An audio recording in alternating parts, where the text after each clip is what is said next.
And this is lake.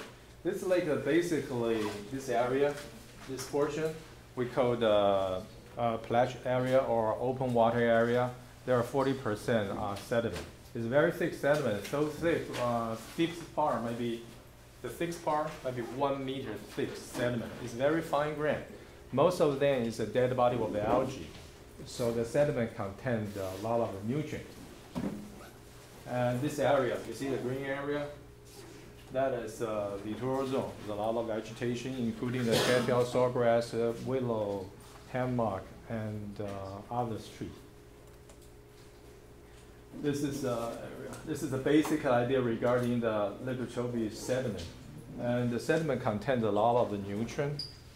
And you see the color picture here? The deepest part here about 1 meter. The deepest part is mean the thickness.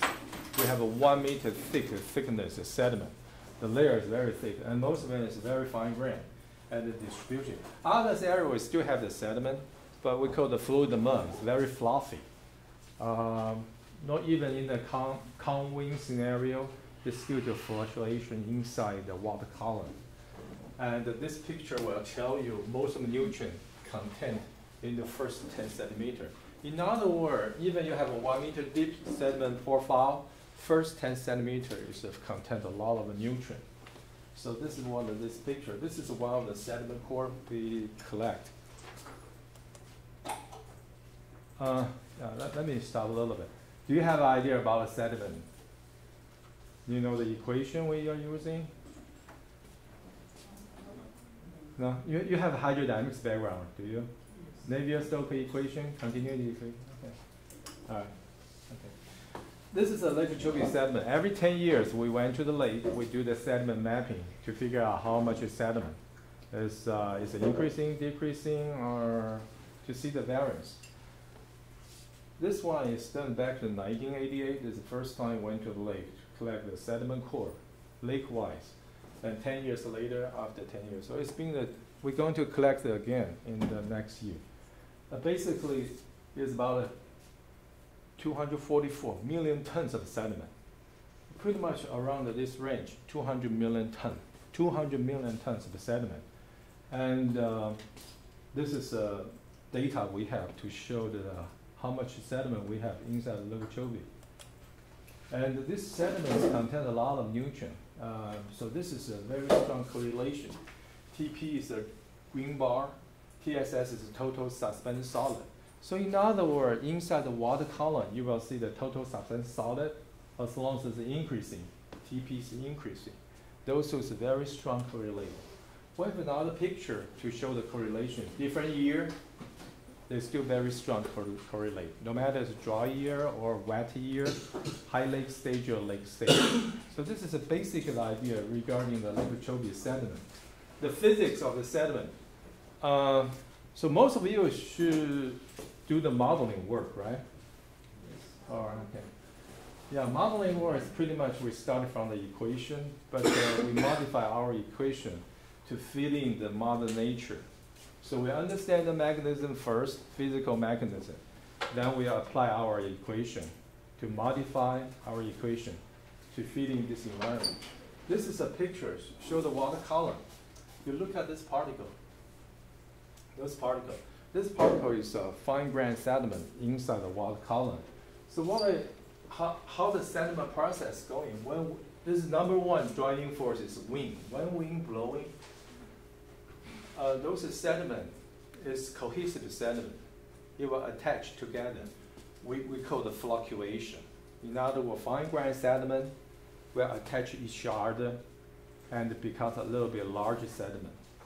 Once because the larger particle is heavy enough, it starts to settling. Then we go to the deposition. If there is a strong current or a strong wave, it will suspend to the water column.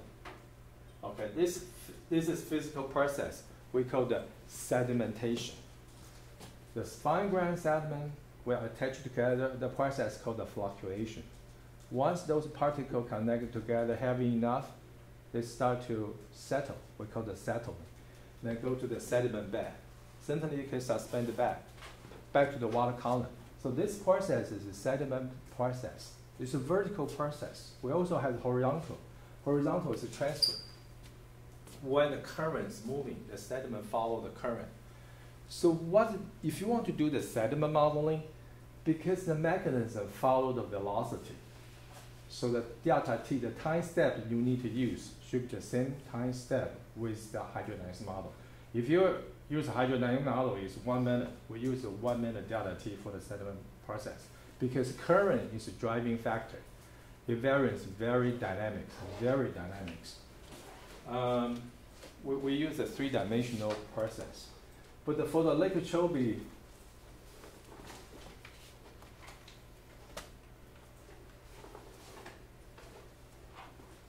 are you familiar with this equation?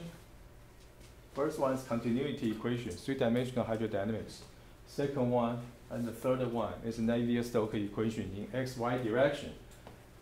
This is a local acceleration at the maximum. This is Coriolis force. This term, the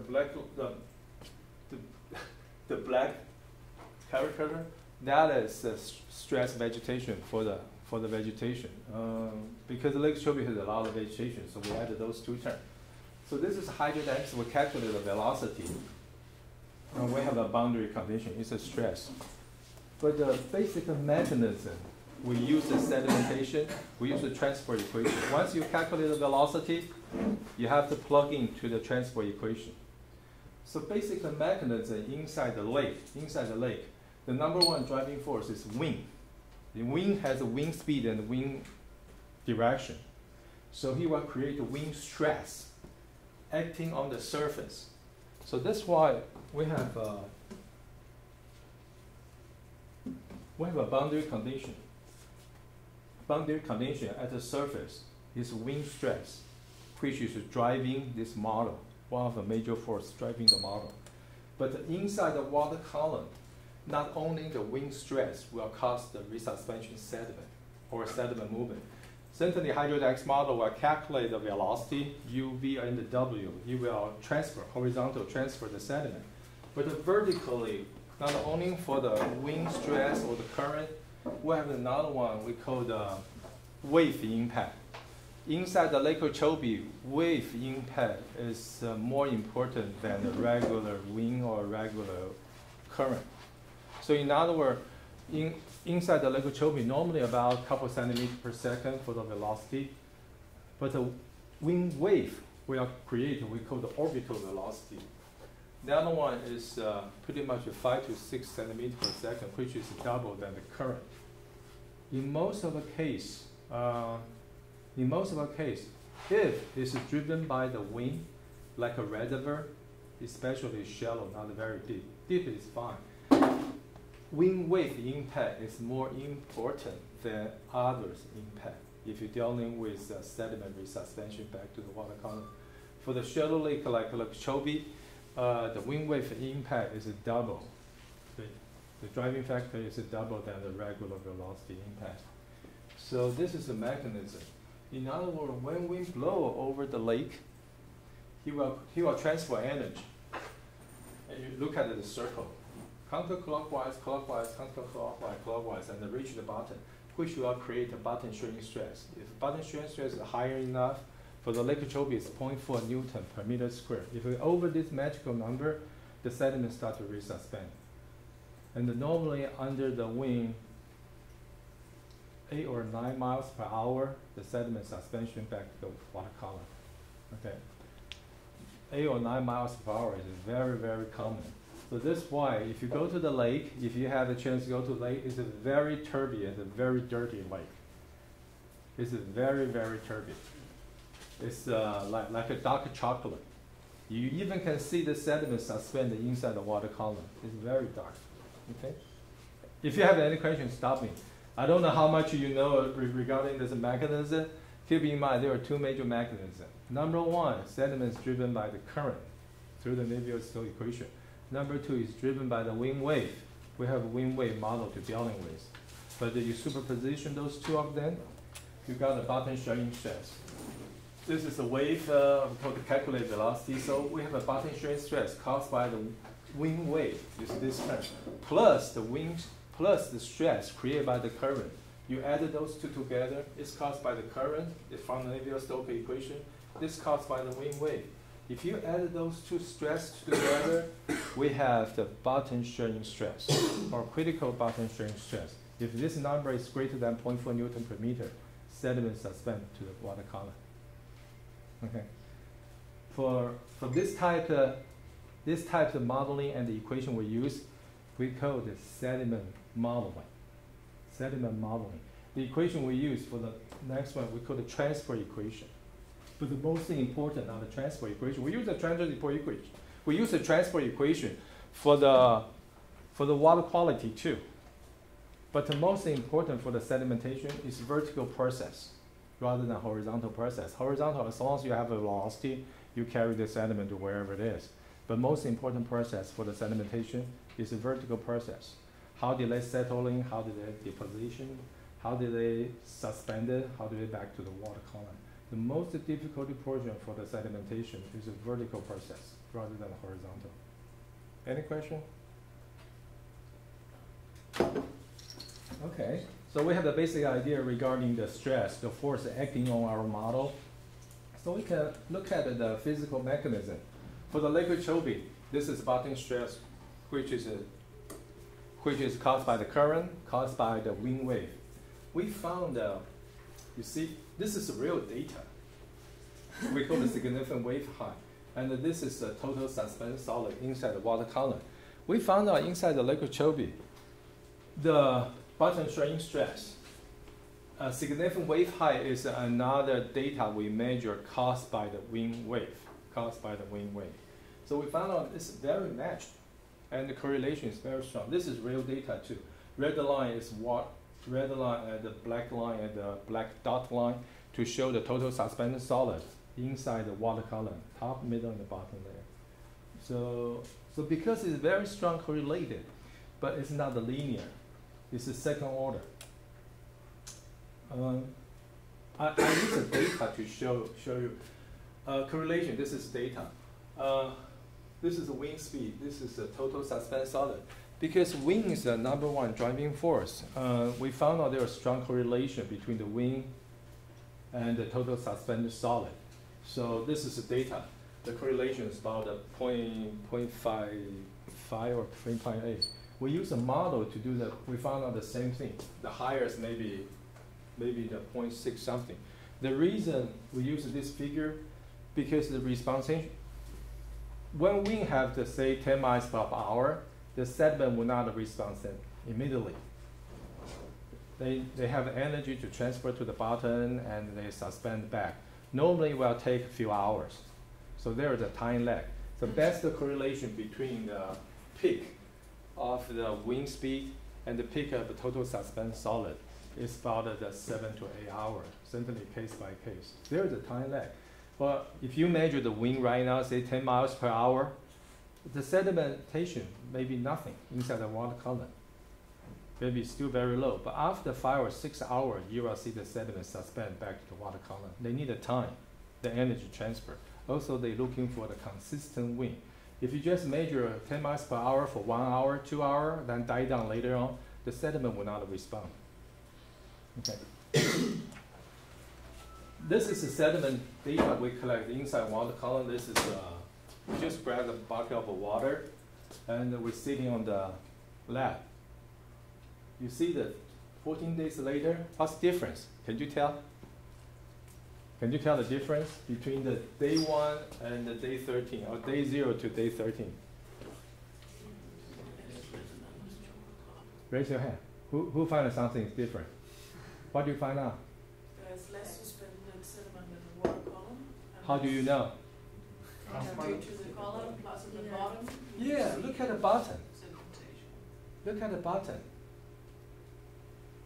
Inside the for day 1, when we collect the data, nothing accumulates. Certainly, water looks a little bit clear. The reason we have a different bottle because a different location inside the lake. What is this picture telling us? In order to gather the hold of sediment inside the water column through the fluctuation process, the deposition process, that accumulation or deposition.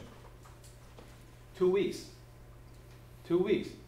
In other words, if you go to the lake, if you are lucky, for consistent 2 weeks without a wind over 9 miles per hour, all the lake, there is no tributary inflow for 2 weeks, the sediment will start to deposition. So in other words, what is this telling us? This sediment particle is very, very fine. So less than 0.4. The diameter about the 5 micrometer. It's very small, very, very small. And it takes a long time to settle in the process. So that's why if you want to have the little bit clean water, compare this one and this one, only in the summer. Summer, sometimes we have very calm wind scenario, can last over 1 week. The water will look a little bit clear. Otherwise, all the year round is very turbid, very, very turbid. So you have the sense. If it's a very fine grain material inside the water column, it takes a much longer time to fully settle. Okay, this is a sediment core. We went to the lake to collect. This is about 1.2 meter from here to here, sediment core. In other words, how thick of a sediment layer. That's thick. The bottom portion is called the marrow, and this over there, this section about a few centimeters sand, pure sand, white sand. I read an article more than 100 years ago. Lake Okeechobee is a white sand beach. It's very beautiful, based on the book described. Not anymore, not anymore. And from here, all the way to the top, this area is more than 10 centimeters. We call the fluted mud because it's so fluffy. When we take out the sediment core, we try to take a picture and the measurement. Those water will take the sediment away. It's very loosening area. But this portion, is kind of like a pudding, but it's not a consolidated sediment yet. It's very weird mechanism inside the Lake Okeechobee. Lake Okeechobee after hurricane, which is about 10 years ago, strong hurricane, more than 100 miles per hour. The sediment up there never consolidate. We don't know the reason. We try to find out. If we got the money, we maybe can find out. But after sediment settling, there is another process we call the consolidation process. So in other words, before the sediment fully consolidate, as long as the winds is strong enough, current is strong enough, those not consolidated sediment, this portion, it could be resuspended back to the water column. Certainly, normally Lake Okeechobee will experience highs maybe 30 or 40 miles per hour, but will not lasting 1 day. Normally maybe a few hours, especially sea breezing or cold front when they pass through Lake Okeechobee. Those areas, rather than first top centimeter, you will not suspend to the water column. However, if there is a, say, tropical storm, if it's a consistent wind, over 50 miles per hour or above, those putting area not fully consolidated, it could be resuspended back to the water column. Well, that will be another disaster for the Lake Okeechobee because too much nutrient going to release to the water column, and we're going to release those water to the coastal area, which will damage the environment. Like Okeechobee, like this year, we start to release the water more than maybe 12,000 CFS through the St. Lucie River to the eastern coast for continuous 3 months. And certainly those high turbidity water contain the high nutrient, high TP. They're going to damage the seagrass around the coastal area. Local residents complain every year. And also will damage the east side, eastern coast and west coast of Florida. So that is the issue. We try to find out a solution, but we don't have a solution at this moment. For this picture, after hurricane back to the 2005, we do the sediment core study. If you see the larger circle, this means 3 years later after hurricane, it's not consolidated. Like this one, anything you see the largest circle rather than red dot, in other words, that area is not consolidated yet. Okay. This is the correlation between the wind and wind stress. Because the number one driving force of the lake for the total suspended solid sedimentation process is the wind. So I pick up a couple of wind events. This is one wind event back to the January, which is cold front. This is another wind event. Most of the strong wind events occur during the winter season when the cold front passed through the Lake Okeechobee. You see that it's a wind vector. You change it. This is data we collect at this point, which is January 2nd, 2008 at 10 a.m. Then we reverse 2 days back, to see the wind pattern, what the wind pattern looks like. 2 days ago, this is what the wind pattern, but about 1 day ago, you see the wind direction is very consistent from the northwest. This means cold front. Direction is a matter too, rather than the magnitude. Direction is a matter too. So after 1 day strong wind, the sediment go to the 860 milligram per liter. Do you have a sense about 860 milligram per liter looks like? Over 1,000 is mud. It's mud. It's very close to the mud inside the water column. Just like you got a bucket, you put more dirt inside the bucket, you stir it until you reach the mud. Until you reach the mud. It's very close to that kind of scenario. But for the bucket, it's easy. For the Lake Okeechobee, that is 1,740 kilometers square. They contain the 4 billion meter cube is water. If sediment can reach 860 milligram per liter, it's a huge amount of sediment suspended to the water column. Can you figure out something like the fluid mud, or you from the you should have this kind of experience. It's very common in the past couple of decades. Every time if there is a strong storm event, you will see a lot of countryside have the mud sliding, those kind. The water for the mud sliding is about 800 to 1,000, those kind of mud. Another event, the day is November 19. Okay, look back 2 days. The wind pretty much consistent, interrupt a few hours here, few hours there, few hours there, but they still create a larger total suspended solid inside the water column. It's consistent for 2 days. What this picture telling us is if there is a wind and a consistent wind over the 24 hours, over the 1 day, it definitely will create a very strong total suspended solid inside the water column. Okay, this is another two scenario. You can look at the wind pattern. Anything over the 12 hour, anything over the 24 hour, the currents, the total suspended solid is very strong. As long as a similar direction, even this one interrupt back and forth. This is about 6 hours or 7 hours. It still have a larger, strong total suspended solid inside the water column. This is the mechanism of Lake Okeechobee. So now we use a model to do the simulation. Oh, this one is very interesting. This is one of the hurricane. Then we see the total suspended solid inside the water column. It's not linear. It's not linear. Again, this is day we collect and the time we collect the sediment. We reverse back. 1 day ago.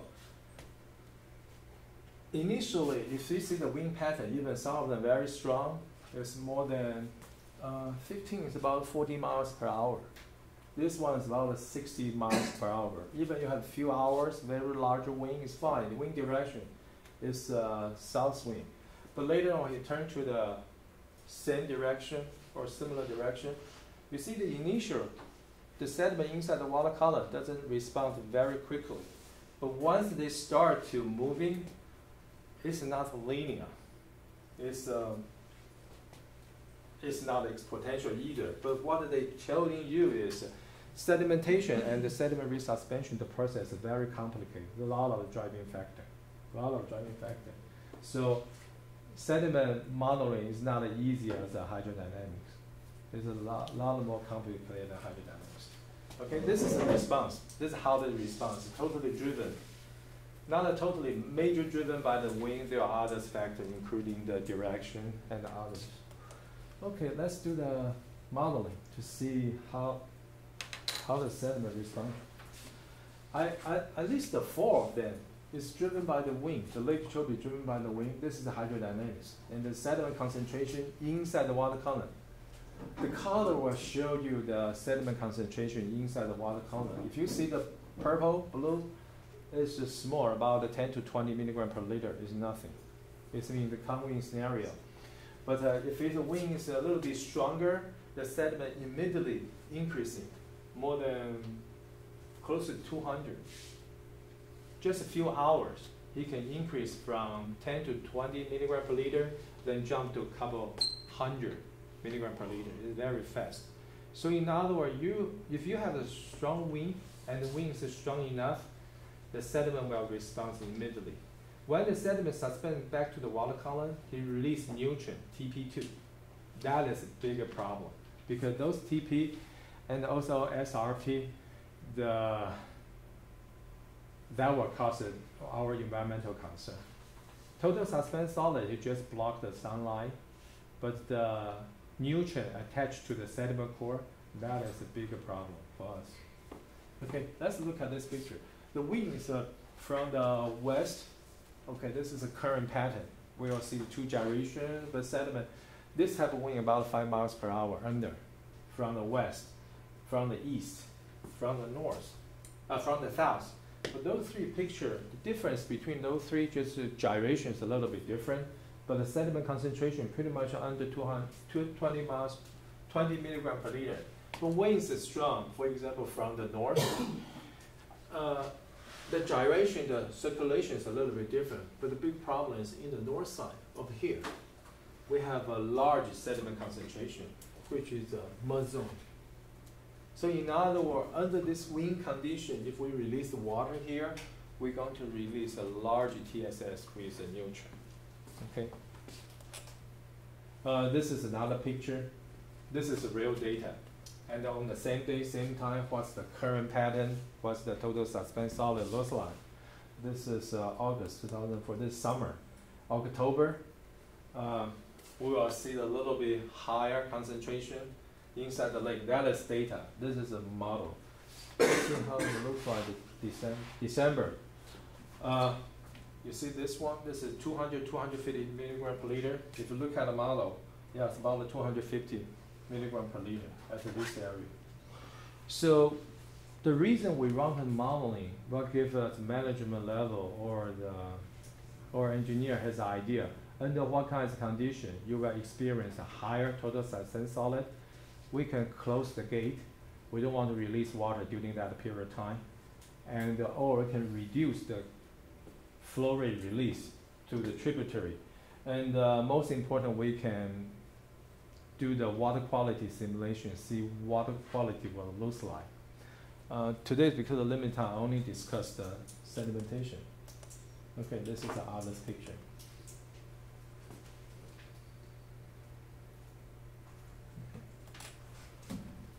We also do the different season, high lake stage, low lake stage, what's the sediment simulation looks like, what's the current looks like, and why the sediment were moving and how did they deposition.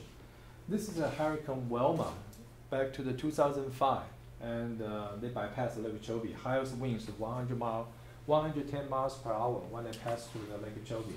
This is Francis back to the 2004, September. And highest wind past Lake Chobe about 90 miles per hour through the northeast corner. But different wind, this is the wind direction, tell you the wind direction and the wind magnitude and the current pattern. And this is a lake stage, how high of a lake stage, and the color is sediment concentration. I would like to show the animation in the next 10 minutes and to give you the basic idea what we are doing.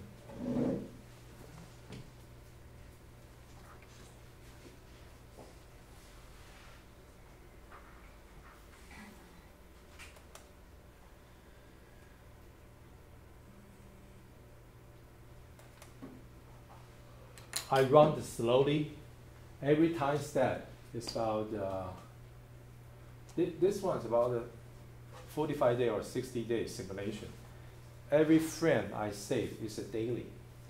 And I think from August 15 to the to the October 15. And there are two, back 2004, there are two hurricanes passed through the Lake Okeechobee during that period of time. September 4th, which is Hurricane Francis. September 24th, 25th is Hurricane Jin. Both of them is coming from this way, this direction. I have, I'm not sure I have a satellite. I have a satellite animation. This is real data based on the satellite digit number. But I would like to show the animation first. Normally when we analyze, we want to see how did the hurricane pass through the lake, how the sediment suspend to the water column, and the sediment beds change. Does the sediment beds, after settling, they migrate? Where did they go? So this animation just show you the, let me run. It's every day. This one will tell you that this is Julian day, day 1. So this is August, 216 August. This is a wind. If you look at this box, will tell you the wind direction and the wind magnitude. And this is a current pattern. Just now, let's stop.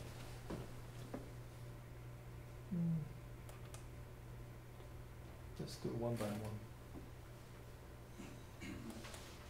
This is a day 1, day 2, day 3.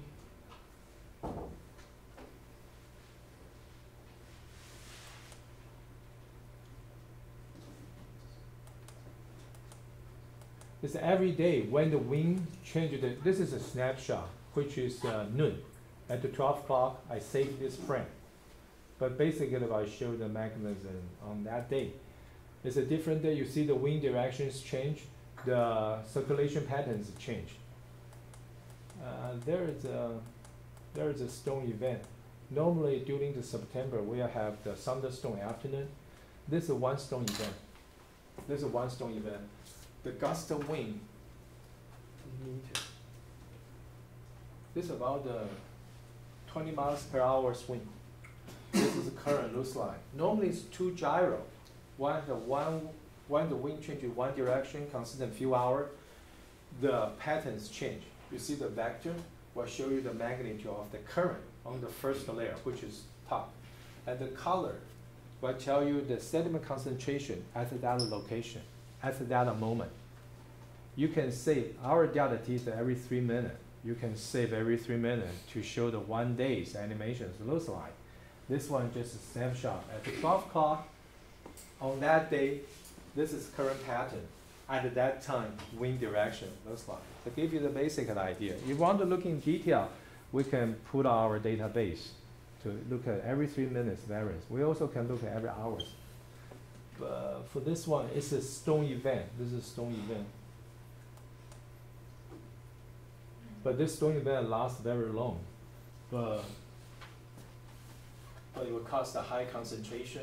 TSS up here is more than 200 milligram per liter. But then it's died down. And if you look at it, the wind, it changes the direction.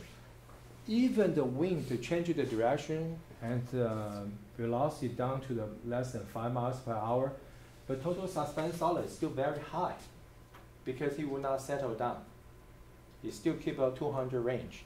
You need a couple days to settle down. Normally after cold front, it will take about 4 or 5 days. It will down to the 100. After 1 week or 10 days, it will down to the 50 below. But normally, again, as I picture I show you in the previous slide, you want to fully settle down 2 weeks, if you are lucky, without a wind. Okay, this is let's see the different wind here. You see the wind? Look at this one. Continuous every day. Is the wind so small, less than a few miles per hour, but the sediment of this color is still about 100, more than 100 milligram per liter. Okay, let's see. So that's why if you go to the lake during the hurricane season, especially September, Lake Okeechobee water is very, very dirty, very. Okay. We already have 20. Yes. I have a question about the wind speed you show up there, the wind direction.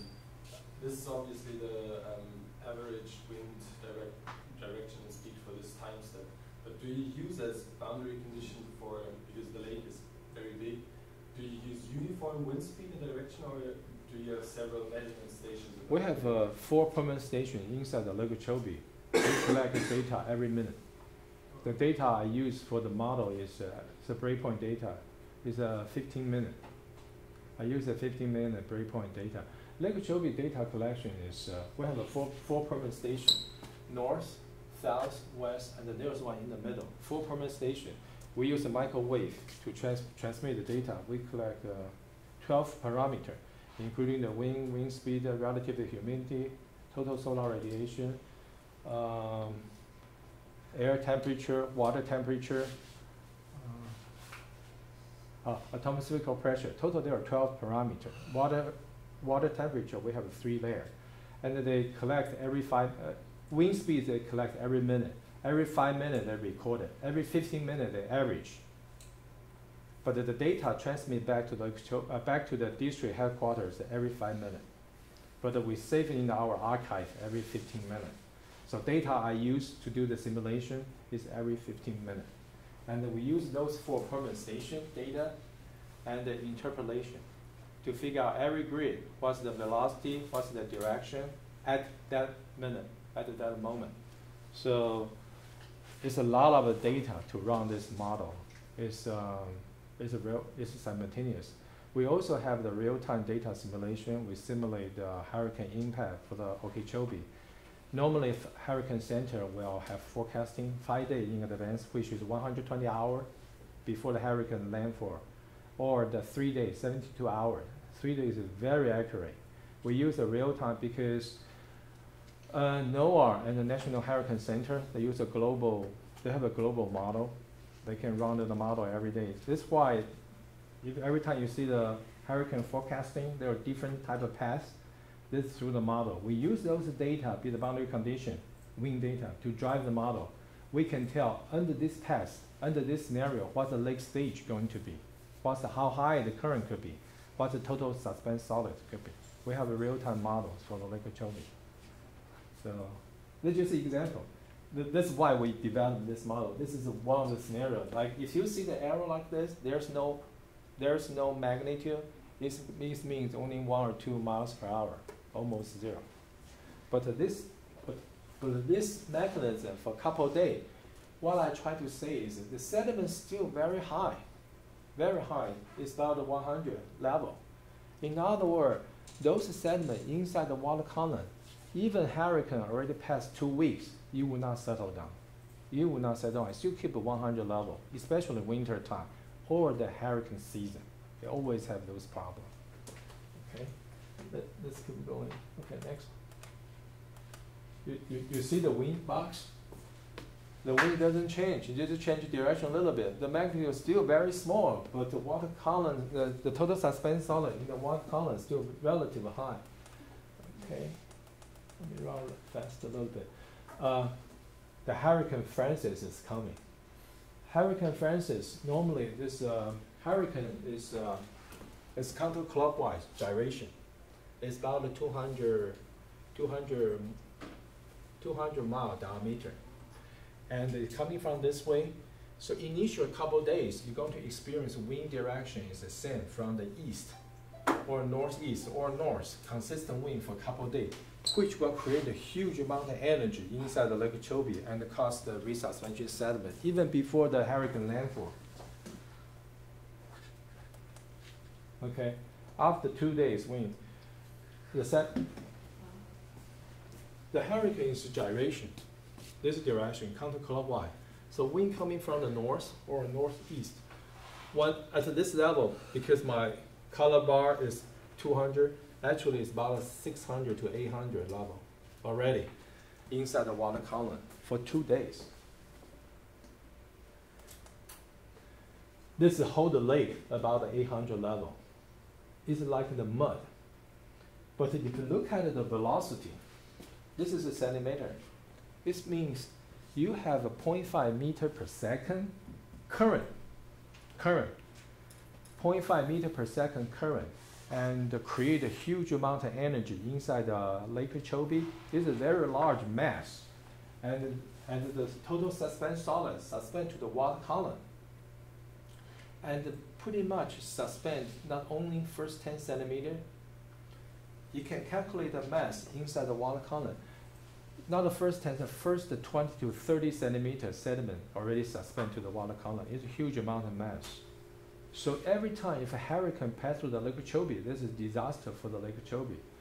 Kang Ren, next one, he maybe talk a little bit. I'm not sure what you're going to talk about. We have a lot of picture. Every time if hurricane passes through the Lake Okeechobee, will create a huge amount of debris. We're going to lose a lot of vegetation. Everything's messed up because the currents are very strong, very, very strong. This is why the whole lake is about this. For this picture at that time, it's above 800 milligram per liter. It's pretty much like a mud. And this mud, not a bucket, hold the Lake Okeechobee 1,740 kilometers square. It's a huge amount of mass inside the water column. This is for a couple of days. Even hurricane path, we still experience. It's 1 week later, 10 days later, and 2 weeks later we have a second hurricane, which is the Hurricane Jin. Okay, it's coming. Oh, okay. This is a Hurricane Jin. 2 weeks later, at the end of September, another hurricane coming. The same path as the Hurricane Francis.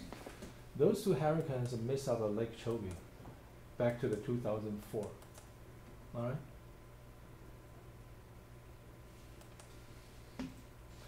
So we do the modeling. We try to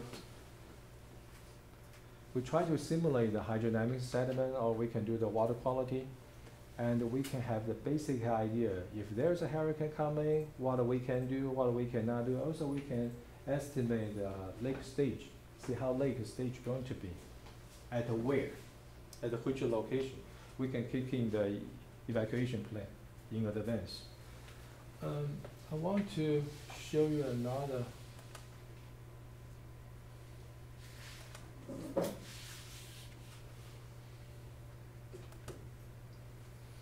This is another shot. This one I got from the NASA. Well, that day, and at that time, what's the Lake Okeechobee current looks like? The satellite will give you the snapshot at one time, give you horizontally. But if you have the model, you can simulate continuous, not only the horizontal, so we can look inside what's going on inside the water column. Not only the sedimentation, also we can look in the water quality, see others. I want to show you another picture. This is after Hurricane Wilma. This picture is took at east side of the Lake Okeechobee. This is a Lake Okeechobee levee. This is a high. I don't know how high it is. How high it is? Less than 6 feet or around 6 feet. It's a big hole. So what is this telling us is, if you have a strong hurricane like Wilma, it will create a lot of problems. One of them is erosion, which I don't cover today, but this is one of the pictures to tell you. This is a real picture. Okay, I think I stop here. Do you have any questions I can answer? Yes. Can you maybe tell us like how fast is the wet sediment layer is increasing per year, or it's just because you showed the core, which is 1.2 meters. So is it the depth of the layer is the same, but it just depends, is it suspended or? The sediment, we have a sediment mapping. We have a sediment picture. It's back to the 1998 to 2008. Basically, total amount of sediments increased a little bit, not that much. The sediment mapping, the map, it may be migrate. This is the thickness, the picture of 1988. 10 years later, you see the spread out. Certainly depends on the water depth, or is it a dry year or a wet year. It spread out a little bit. The 2008 is back again, because at that time 2008 was dry year. Just total amount maybe increased a little bit, but keep around 200 to 250 million ton. Kang Ren, there was some estimates in the 90s by Engstrom. Basically, it was a centimeter a decade, so a millimeter a year. Yeah. On average, and that's very, very gross. Yeah, very gross. Okay, thank you. I leave the time to Tom. You will be next speaker. If you want to get the presentation I have, you can go to the website. We have the public website. We will give you later on all the instructor presentation slide that we can give to you. I'm going to put on the public side. You can tell. Excuse me, just a very small question. Yeah, go ahead. Like, why don't, is it not possible to construct some retention kind of basin, which is already somewhere, but like, which has 1 week or 2 weeks retention time, and is deep enough that even if it is over 9 miles per hour wind speed, you can still have some sedimentation going on, and after that it is shot in the estuaries or lakes or whatever. Well, that's why district had STA, stone treatment area, before release the water to the estuary in the south side of the Lake Chobe. But compared with amount, Lake Chobe has a 4 billion meter cubes. The water, no matter what kind of retention area you can create, is very limited compared with the size of Lake Chobe. No, I mean, of course, I'm not telling that you construct the whole basin, but it's like, okay, whenever the water comes out, let's say to the eastern side, the western side, there you have we do have individual. We have STA south side of Lake Chobe. We have STA 1, 2, 3, 4, 5, 6, 7. 7 is under construction. What are they doing? Lake Chobe release portion of the water, and through the vegetation absorbing those nutrients, and let the sediment settle down before release to the south. For the east and the west, so far we don't have. We have. They're working on it. We're working on it. Yeah, we're working on it. All right, let's stop here. Thank you.